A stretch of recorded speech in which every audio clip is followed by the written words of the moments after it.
America because of our geographic location, the kind of blessings of geography we have, where we have two big moats between us and the rest of the world, relatively weak neighbors. There's going to be a tendency both to say, look, we're so safe at home, we can go abroad and find monsters to destroy.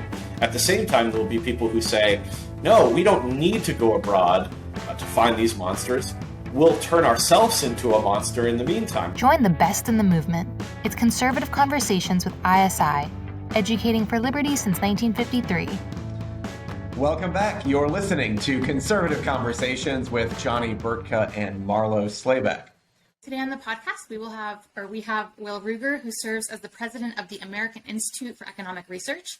Ruger earned his PhD in politics from Brandeis University and an AB from the College of William and Mary. He is the author of the biography Milton Friedman and co-author of 2 books on state politics, including Freedom in the 50 States.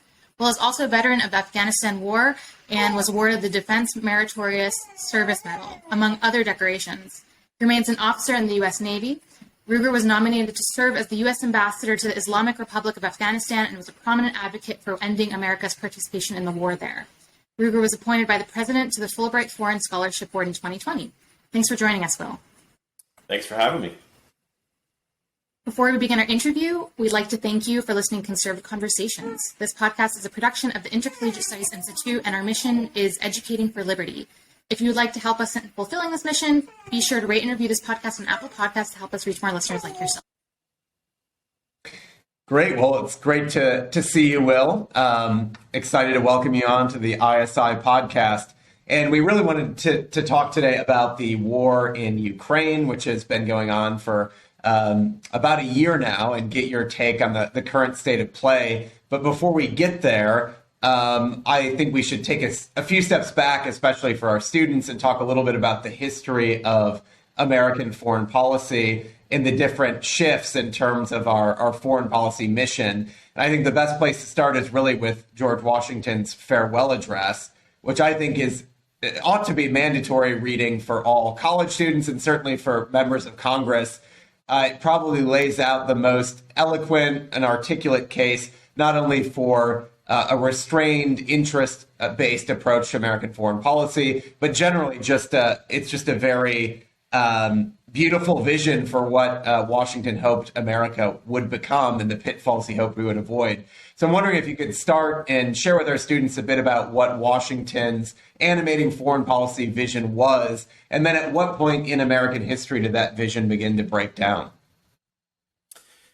Yeah, I mean, Washington's farewell address is so beautiful, right? It so encapsulates not only, I think, the ideals of our revolution and our experiment in liberty and republicanism, but also a realism about the nature of the world, the challenges that they faced, and how to operate in that world in a way that was both consistent with a realistic appraisal of the world, but also, I think, really making sure that our free society here at home was going to be both protected and not undermined by our foreign policy. And I think that a lot of times when people talk about we have to have a strong national defense, I'm with them. The challenge is, though, is when the type of activities you undertake, putatively to have a strong national defense actually undermines your security and the society and the free society it was meant to secure in the first place. And so Washington, I think, handles those things so adeptly. And one part of it is kind of Washington's great rule of non-entanglement and non-interference, right? He understood that it was sometimes necessary to be engaged in the world in a more active way, but to make sure that you don't create these, what was later talked about as entangling alliances, the types of commitments that could actually backfire against you strategically.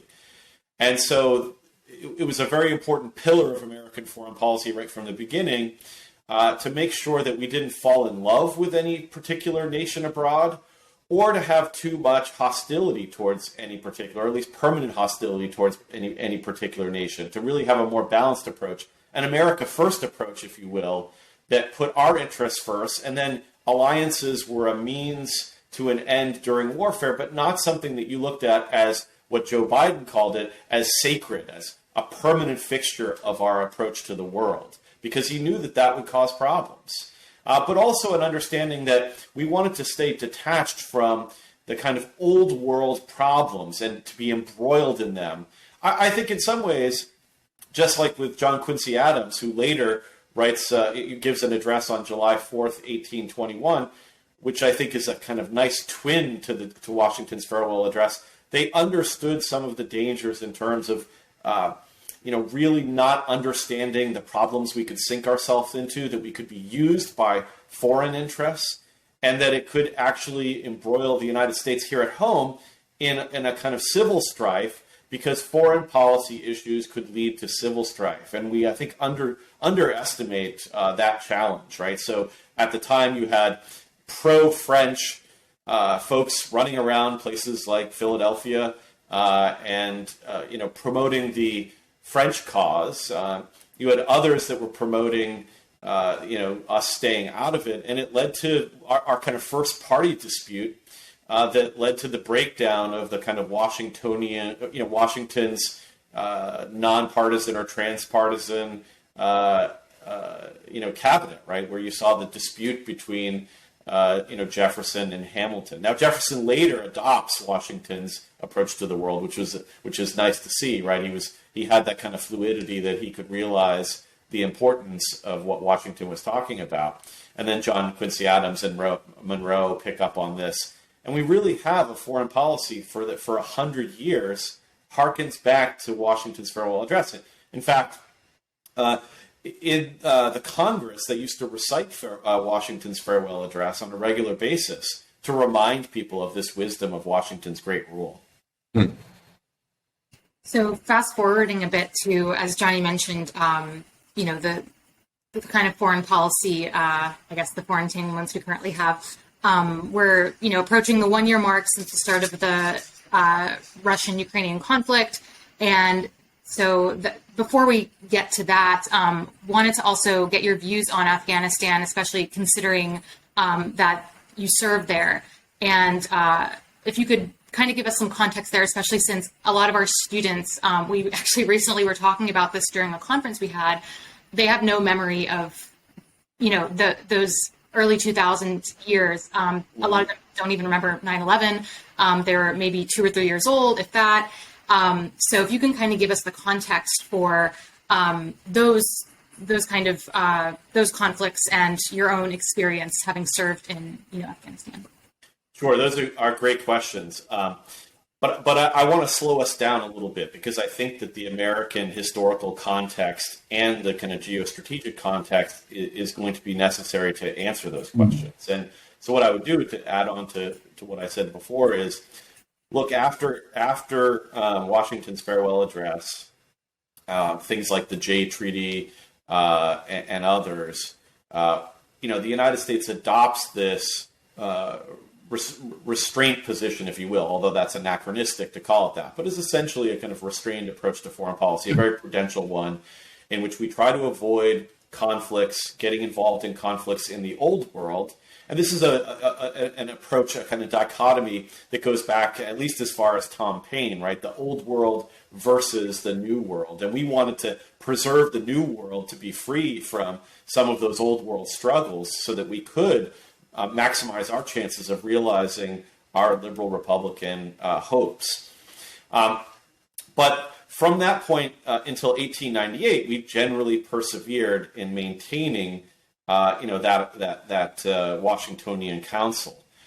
Even when we risked getting into conflicts, we kind of trimmed our sails, if you will. We maintained our neutrality.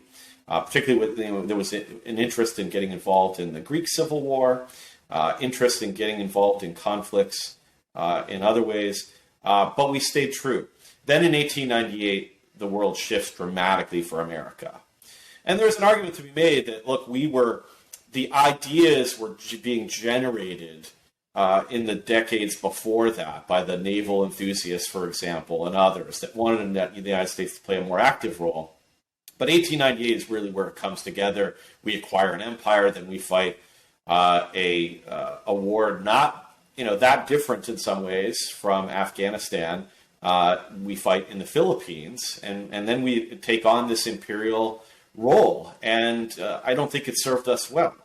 The thing about American foreign policy that we have to understand, though, is that there's always going to be a desire, I think, in America, because of our geographic location, the kind of blessings of geography we have, where we have two big moats between us and the rest of the world, relatively weak neighbors.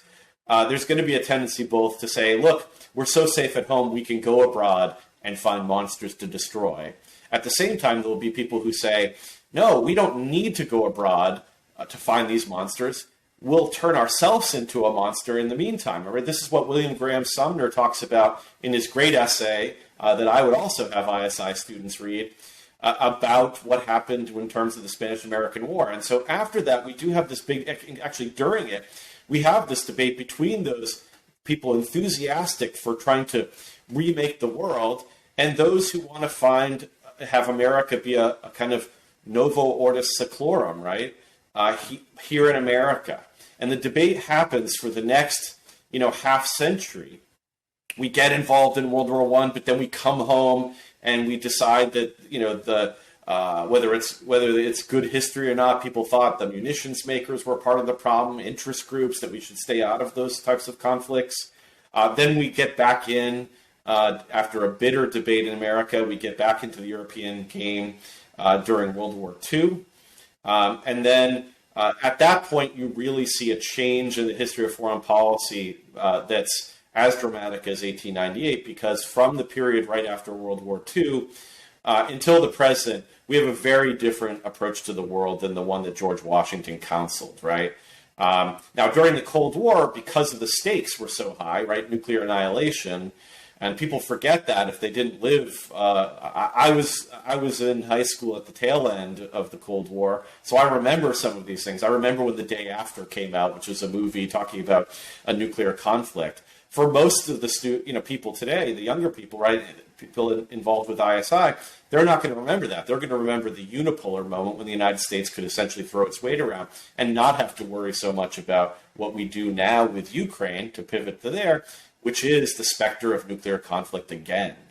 But again, the Cold War approach was more prudential, but still a very kind of more activist approach to foreign policy. And then that was put on steroids after the Cold War ended and we were a unipolar power. And we really thought, as Madeleine Albright said, that we could stand taller and see further. But look what happened. People like Madeleine Albright got us into the Balkans, Somalia, the Iraq War, Afghanistan nation building, Libya, which is an underrated debacle, and now we're involved pretty heavily in Ukraine in a war that threatens the possibility. Again, it's not a high probability event, but the consequences would be so severe that that's a high risk, right? Because risk is consequences times probability, and so now we're in a position where the United States is dangerously close to an escalatory spiral that could lead to a conflict with a nuclear power like Russia. We're a lot more powerful than Russia, but it has nuclear weapons, and that should make us behave very carefully. Will, I'm wondering, while in no way condoning the cruel and disastrous invasion of Ukraine by Russia, I'm wondering if you could unpack, before we get to the actual conflict that started a year ago, kind of the context of that conflict. What was NATO designed to do? Where was NATO originally intended to stop? What was American involvement like in Ukraine prior to the war, both under the Trump administration with some of Pompeo's efforts, and even going back further with the coup that took place there? I don't know, was that 2014? Maybe set the scene a little bit, because you often don't really get much of this context when you listen to the media today talk about the war. Yeah, I know myself and a few of my friends in the international relations, U.S. foreign policy business felt a little bit like Cassandras, because for a long time we were saying, this is dangerous. This is going to lead to bad results. And not just in terms of Ukraine, but in terms of NATO expansion more broadly, which is a part of the early context of this. And I think people in Washington in particular, but certainly the part of the kind of Ukraine lobby, which includes both Americans and pro-Ukrainians abroad, they try to say, no, this is simply about Putin's aggressiveness, Russian imperialism. Look, wars happen for a lot of reasons, but you cannot detach what happened in terms of NATO expansion and the idea that the United States should and NATO should keep the open door so open that it could include places like Georgia and Ukraine, which was analogous to kind of Russian, I think, views as if the Soviet Union were involved in Cuba, which we took much which really chagrined us during the Cold War, or if today and again it's kind of fanciful, but if the idea that China would develop strong, not just economic ties, but let's say military ties with Panama or Mexico, the United States would be very quick to try to remove Chinese influence from the New World in that circumstance. And so what you had is a situation in which the Russians were very fearful of what it meant to potentially have Ukraine and Georgia as part of the NATO alliance. And again, you could say, and I heard this all the time, it's not, this isn't a real serious live issue. You heard this all the time before the war, but you saw moves towards it. You saw people like Vice President Pence, Secretary of State Pompeo, going over to these places, talking about how we essentially have their backs, that they're practically part of NATO already, and that we look forward to them joining NATO. What that could stimulate moral hazard on the part of those states, which it did in Georgia, which came to blows with Russia, about 15 years ago. But it also induces, I think, a security dilemma, a kind of fear within Russia that even if it wasn't our intention to compromise their security or threaten their regime, you can understand why they might feel that way. And so that moves that even if you assume that our moves were pure, that we were simply doing this for the best of reasons, it can stimulate this security dilemma and cause the other state to be fearful, which then causes, in this case, us to ratchet up our engagement, and you see where this can end. And I think that it would be wrong to simply say that the open door principle or the issue of NATO enlargement was the only reason in terms of the kind of deep context. But it was certainly part of that. Also was the increasing relationship between Ukraine and the European Union. And then there is the issue of U.S. meddling in Western meddling in the Ukrainian domestic politics. And then you also have things that a lot of Americans weren't paying attention to, like military to military cooperation with these countries. And again, it doesn't justify Russian aggression. That's the last thing I'm trying to do here. But it helps us as analysts understand the context in which this happens so that we don't just make the mistake of saying this is merely because Putin is a bad guy, which he is, or merely because of Russian imperialism. And there's no doubt that they would like to have control, influence over their near abroad in the same way that all great powers do. We want to have influence and control over our near abroad. Heck, we moved in that 19th century to dominate the New World, to make sure that we didn't have the French to our south and north, to make sure that the British were essentially defanged in the New World. That's what great powers do. A recent news story that well, actually, it's not even really a news story because I think it's been somewhat suppressed, but a journalist that was actually quite mainstream, a decade and a half ago, and I greatly admire Seymour Hersh, who, he wrote, I think, in the New Yorker, the extremely well-researched and long story on Abu Ghraib prison and all of the abuses there that the American military took somewhat responsibility, but participated in. And he reported recently, I think it was on a Substack, about how the U.S. had a role in blowing up Nord Stream 2. And that I've just seen it kind of trickling into social media by some, people like Glenn Greenwald and intercept adjacent folks. But I'm curious what your thoughts are on that. If that's something that is a likelihood, or what your if there's any credence that you lend to that, or just with your experience, is that something that we should hope that the New York Times reports on soon, or do you think that's not a likelihood to happen? Well, it is curious how little, I think, enthusiasm people have had for actually trying to discover the causes of a pretty dramatic move. You would think this is the kind of thing that journalists would be looking at to win their Pulitzer, right? But there seemed to be very little interest in it. As far as Hersh goes, right, he has a very checkered record. Obviously some early reporting in his career that was important, but hasn't always been right. So I think we should be cautious, particularly because that particular report is rather thinly sourced, to say the least. And some things seem almost a little bit, kind of too fitting of the story he's telling.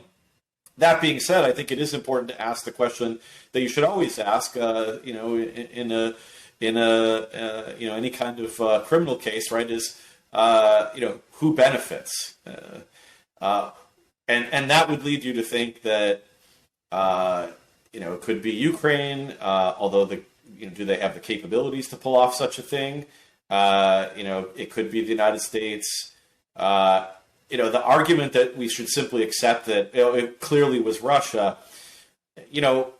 again, there's a story you could tell in which that's the case, and I wouldn't rule it out. But I think that the benefits were more on the Western side than on the side of Russia, and so it is sometimes hard to imagine. That being said, the Russians have clearly shown that they have been more than willing to take measures that seem foolhardy at times, and so this could be one of them. So again, I think that it should not be seen as an open and shut case that it was Russia, but I wouldn't jump to the conclusion automatically that Hersh's story is correct. Will, can you talk us through what has happened in the last 12 months in the war, and also the state of play now? It can be hard to really understand what's going on, because you listen to some people and they'll say, well, Ukraine is sort of on the cusp of victory and they just need a little bit more support. And then others say, well, they might be incompetent, but they have the bodies, they have the material. This could go on for a long time. So what has happened over the last 12 months, and what's the state of play right now?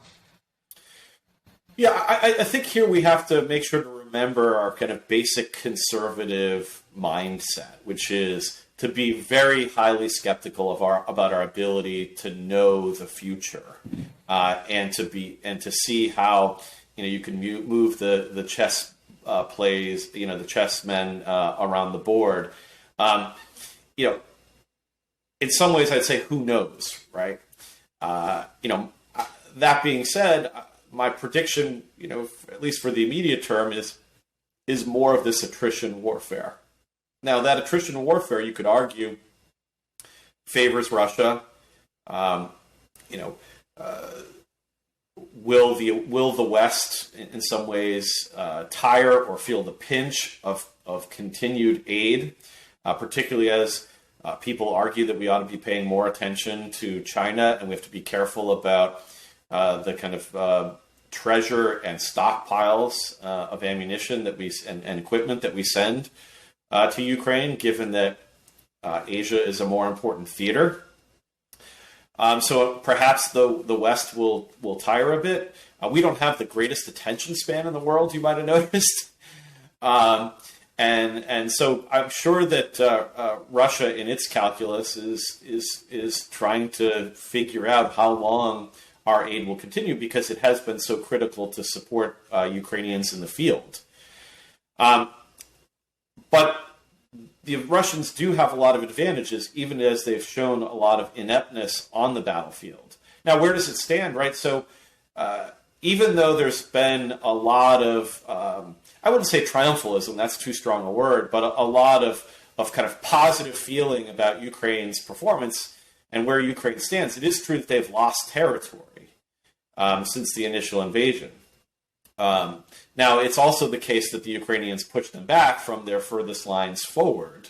And now we have, I wouldn't say static lines, but more static lines on the battlefield, in which you are seeing pretty brutal attrition warfare. And the real question is, I don't think the question is whether Ukraine will get the momentum, be able to counter a potential Russian offensive and head towards Crimea and retake what the Ukrainians consider to be their full territory.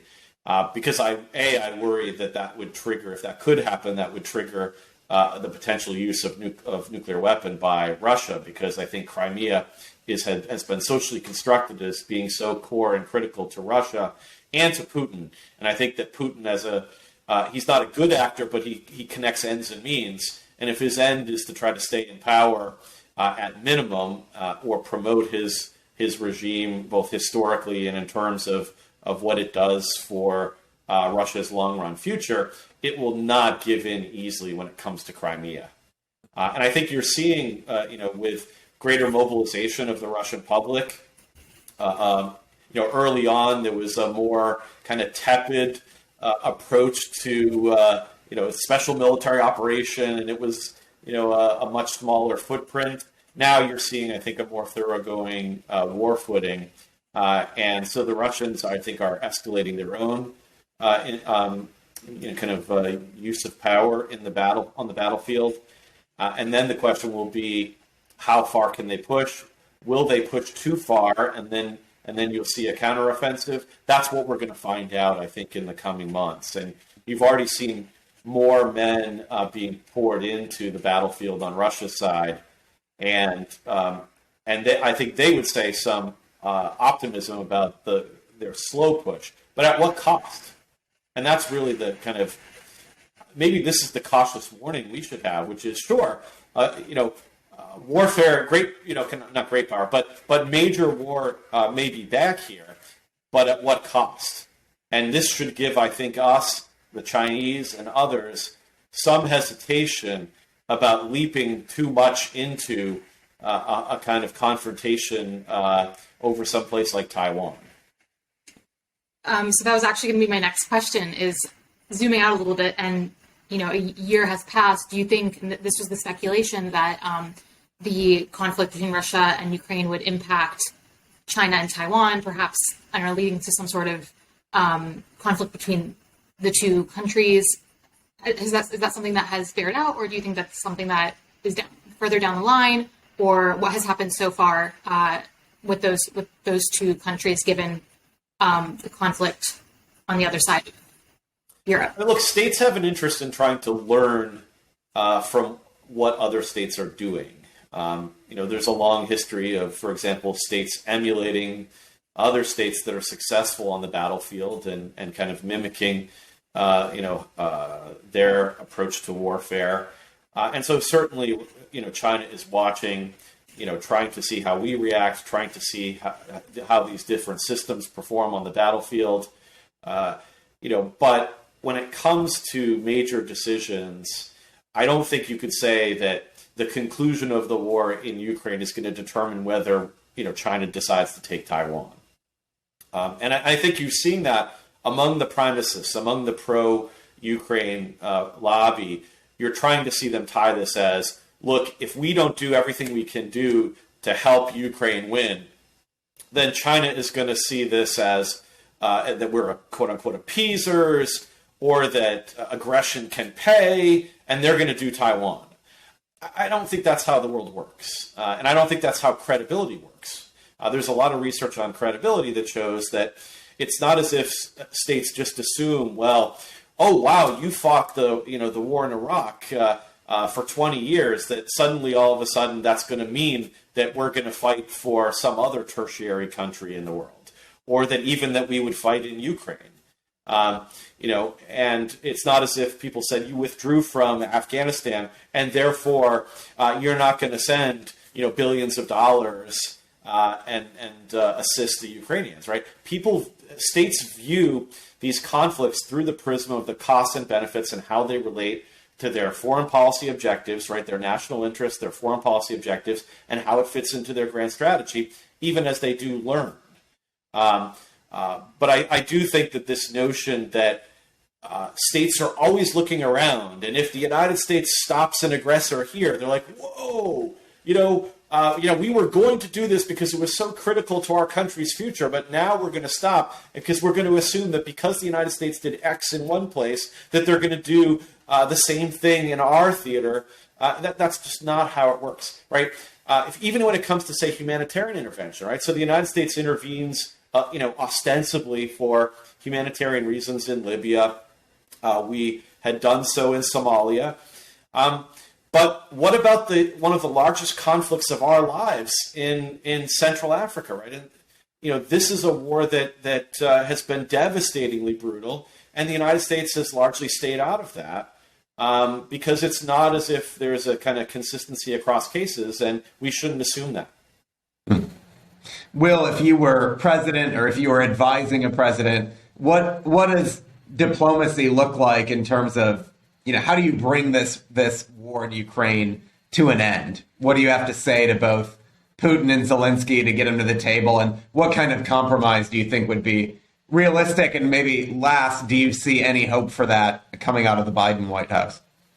Yeah, the problem is that once these states are in it like they are, it's hard to end these wars, right? We saw that with the forever wars. And you and I both saw that on one side of that, Johnny. And we won that battle eventually in terms of ending the war in Afghanistan. But look how long it took, despite the fact that it was quite apparent we were not going to meet our extended war aims, because it's hard for countries, it's hard for publics, it's hard for particular presidents once they own a conflict to want to give in short of the war aims that they set. And both on the Russian side and on the Ukrainian side, the war aims seem pretty heightened. And obviously both cannot achieve that. And so what I think that this means that war termination is going to be very hard here, because you're going to have a case in which both sides believe that continued fighting will better service their interests. Certainly in the case of Zelensky and Ukraine, they don't want to give up territory. And in the case of Russia, clearly they've spent a lot on the battlefield in terms of blood and treasure. And they believe if they hold out and continue to increase their mobilization of forces and power, that they can eventually push far enough to make the war worth it. And if they do, if Russia actually starts to succeed, what's going to cause them not to say, well, let's keep eating? Or on the Ukrainian side, likewise. And so that's why I think it's depressing, right? That it's hard to stop these things. Which is why it was such a mistake on the part of the West to, I think, not put some, let's say, the kind of muffles on the drums of war back before the war started. And I'm not sure what the United States or the West could have done, in January, February of last year. But I do believe that in the previous decade, the United States should have had a much stronger and firm hand on the potential consequences of what could happen if we kept pushing this open door approach. And I think that if we had taken NATO off the table and been much more cautious about how both we, the EU, NATO had engaged with Ukraine and Georgia, let's not forget Georgia, that perhaps it wouldn't have been meeting the objectives of what every pro-Ukrainian would want, which is to have a Ukraine that could decide its own future, and by that means it could join NATO regardless of whether it was good for us or join the EU, right? And so, I think that part of the reason why I think a lot of Americans, and maybe some of the students watching this, may have a hard time with what I'm saying is because you have to think about this case in the broader context of how you approach foreign policy more generally, right? It's not as if, look, I think that it's fantastic that we could have, maybe put the lid on some of Ukraine's desires. I'm not the Grinch, right? But that's not the way to look at foreign policy, as if there's kind of, Grinches and angels. What I would say is you start with the notion that, look, what is American foreign policy about? What is the purpose of American power?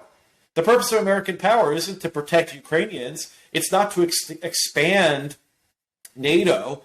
Though NATO is a means. Our relationship to Ukraine is a means, which could be a means. Is it a good thing or a bad thing? Well, it depends, right?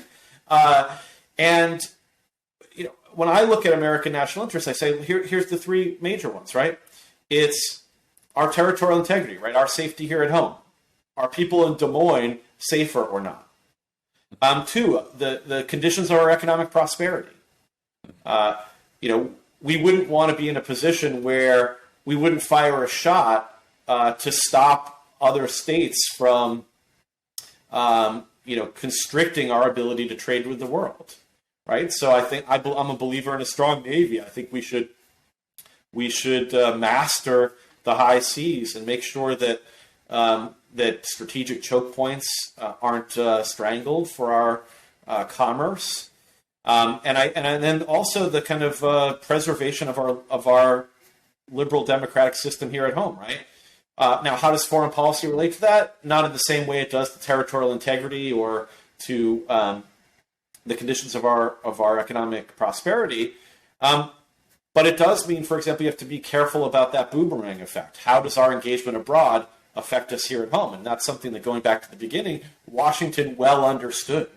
What kind of strife does it cause? I mean, look at this debate. The Russia hoax. You have the Ukraine stuff. Look at how that has roiled our domestic politics. And it's not to say that Republican and Democrats would have been, kind of sitting down, holding hands, if it weren't for these foreign policy challenges and how they connected to our domestic politics. But it's certainly a case where it hasn't helped. And then you have the issue of the surveillance state, the challenge of trying to prevent a garrison state, but while maintaining a strong national defense. These have been issues that we've had to wrestle with when we abandoned Washington's counsel. So we unfortunately, I think, only have time for one question. And I think, what would you say is the foreign policy, or should be the foreign policy priority right now for the U.S.? Obviously, the one that kind of we are already participating in would be the obvious answer. So you may be seeing that through. But is there any other region of the world where you see, or maybe there's not, if we're going to be more isolationist about it, that you think the U.S. should be focusing its efforts that it currently isn't, or maybe should amplify its efforts in? Well, I think that we don't pay enough attention to our priorities here at home. And that is a real challenge for us. We have a lot of problems here at home. And so even though you asked about what our foreign policy priorities are, that's not how I think, right? I think about what are our national interests? What are our fundamental aims, both as a people and in terms of the United States government? And that should be about, I think, securing our liberty, making sure that American families in particular, can flourish. That's what it's about, not whether we should be, how we should be determining, who rules in the Balkans, or what China is trying to do economically in the middle of Africa. Those aren't priorities of ours. We have mostly domestic priorities, but when it comes to foreign policy, look, we should pay more attention to the Western Hemisphere. Okay, whether that's about helping through our own engagement, our own, in particular, commercial engagement, to make sure that our neighbors are flourishing as well. Not to say that we should do foreign aid. That's not what I'm saying, because I don't think that actually helps. But we can certainly pay more attention here in the Americas. I also think that we should pay more attention to maintaining the world's strongest Navy, and in making sure that the Navy we have is the right. We adopt the right approach. I'm a big fan of subsurface capabilities. I think that we should have. Again, it's complicated, but I think having more cheaper ships is better than than what we've designed our Navy around. I think there's a lot of literature on anti-access area denial capabilities and how we could use those to make ourselves and help sell them to our friends to make them porcupines so that we don't have to be fighting for Japan, because Japan is a porcupine that no one would want to try to swallow. I think those should be things we emphasize. When it comes to, Eurasia, look, I think that actually the United States is in a fortunate situation when it comes to the balance of power. Russia has proven that it is no threat to take over Western Europe. It was fanciful before February 24th last year. I mean, what are they going to do when they get to the French border and the French threaten nuclear retaliation if they cross it? How then are they going to get... I mean, again, it's fanciful, these things. And then on the other side, the idea of like the million-man swim by the Chinese. I mean, they're thousands of miles away. It's hard to project power across water. We have nuclear weapons. We have a strong military. We're in a very fortunate situation. So I think that in many ways, I think we need to make sure that we are careful about being dependent on any on any single country. So we want to have robust supply chains. I think that we want to be careful about the rise of China. It doesn't mean that we should reach to Cold War II as our approach, but that's a much more important theater than Europe is for the United States, especially because Europe is so wealthy and populous and could balance against Russia there. Look, the Middle East just isn't that important, all things being said. It's been overemphasized in American foreign policy for way too long, and we should continue that. And I would say, to kind of go back to your question earlier on Afghanistan, I think Afghanistan proves my point about our approach to the Middle East, right?